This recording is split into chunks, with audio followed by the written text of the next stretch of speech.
اعوذ باللہ من الشیطان الرجیم بسم اللہ الرحمن الرحیم وَلَقَدْ آتَيْنَا مُوسَى الْكِتَابَ وَقَفَّيْنَا مِن بَعْدِهِ بِالرُّسُلِ وَآتَيْنَا عِيسَى ابْنَ مَرْيَمَ الْبَيِّنَاتِ وَأَيَّدْنَاهُ بِرُوحِ الْقُدُسِ أَفَكُلَّمَا جَاءَكُمْ رَسُولٌ بِمَا لَا تَهْوَىٰ أَنفُسُكُمُ اسْتَكْبَرْتُمْ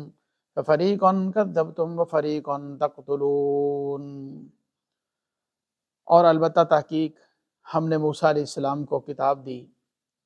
اور پھر پیدر پہ ان کے بعد رسول بھیجے اور عیسیٰ ابن مریم کو واضح معجزات دیے اور ان کو طاقت دی، قوت دی روح القدس کے ساتھ۔ کیا پس جب کبھی آئے تمہارے پاس رسول، لائے تمہارے پاس رسول وہ احکام جو تم کو پسند نہیں تھے، تم نے تکبر کیا، ایک جماعت کو تم نے جھٹلا دیا اور ایک جماعت کو تم قتل کرنے لگے۔ آیت نمبر 87 ہے سورہ بقرہ کی اور ہمارا 11واں رکوع آج شروع ہو رہا ہے۔ بنی اسرائیل کی حرکات اور ان کی جو سوچ، ان کا مزاج اللہ پاک جل شانہ بیان فرما رہے ہیں، اسی کا سلسلہ چل رہا ہے۔ پہلا پارہ سورۃ بقرہ کا یہ شروع کا جو حصہ ہے، یہ سمجھنے کے لیے بنی اسرائیل یہود کے مزاج کو سمجھنے کے لیے بہت ہی اہم ہے۔ انسان کو ساری یہود کی مینٹالٹی اور پوری تاریخ سمجھ میں آ جاتی ہے جو اس پہلے سپارے کو انتہائی توجہ کے ساتھ پڑھتا ہے اور سنتا ہے۔ چنانچہ اللہ پاک جل شانہ فرما رہے ہیں کہ ہم نے موسیٰ علیہ السلام کو کتاب دی اور ان کے بعد پھر پیدر پہ رسول بھیجے اور اس طرح عیسیٰ ابن مریم کو صریح معجزات دیے اور ان کو روح القدس کے ساتھ ہم نے طاقت دی۔ معجزات جو عیسیٰ علیہ السلام کو دیے وہ تو بالکل واضح ہیں، نبینے کی آنکھوں پہ ہاتھ پھیرتے تو وہ ٹھیک ہو جاتا، اور مادرزاد اندھا جو ہوتا وہ ٹھیک ہو جاتا، اور بہت سی ایسی بیماریاں جو لا علاج بیماریاں تھیں ان کے زمانے میں اللہ پاک نے ایسے معجزات دیے تھے کہ ان کو جو ہے عیسیٰ علیہ السلام معجزے کے ذریعے ان بیماریوں کو دور کر دیتے تھے اللہ پاک کے فضل و کرم سے۔ اور فرمایا کہ وَأَيَّدْنَاهُ بِرُوحِ الْقُدُسِ، ہم نے روح القدس کے ساتھ اس کو تقویت دی، عیسیٰ ابن مریم کو۔ روح القدس سے مراد جبرائیل امین ہیں۔ شروع میں مریم علیہ السلام کا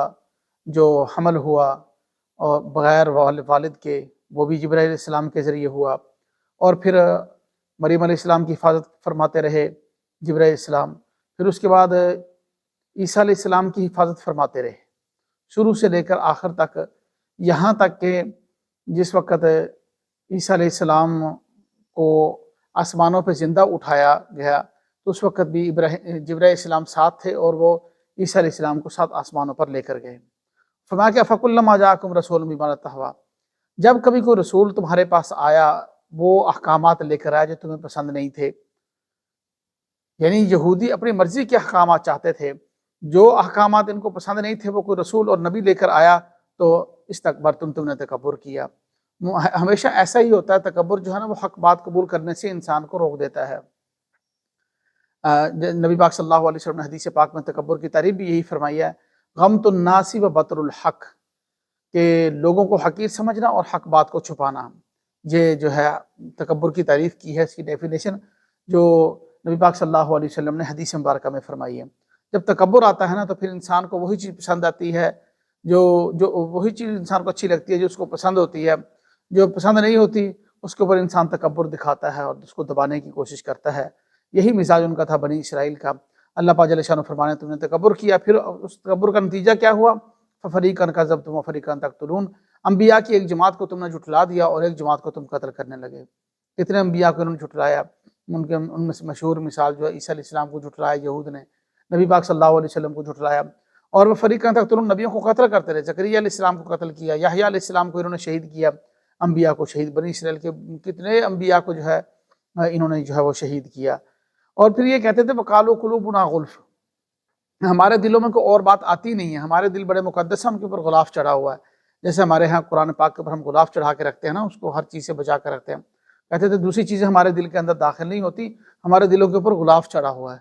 اللہ پاک جل شانہ فرمانا یہ کوئی غلاف نہیں چڑھا ہوا بلکہ اللہ نے مہر لگا دی، بل لعنہم اللہ بکفرہم، ان کے کفر کی وجہ سے اللہ نے ان پر لعنت بھیجی، ان کو اپنی رحمت سے دور کر دیا تھا، ان کو توفیق ہی نہیں ملتی تھی ان کے کفر کی وجہ سے۔ کفر کے اندر وہ اتنے ضدی اور اتنے اناد والے تھے، ضد بازی کرنے والے تھے کہ اللہ پاک جل شانہ نے ان کے دلوں کے اوپر مہر لگا دی، اور لعنت کا معنی ہوتا ہے رحمت سے دور کرنا،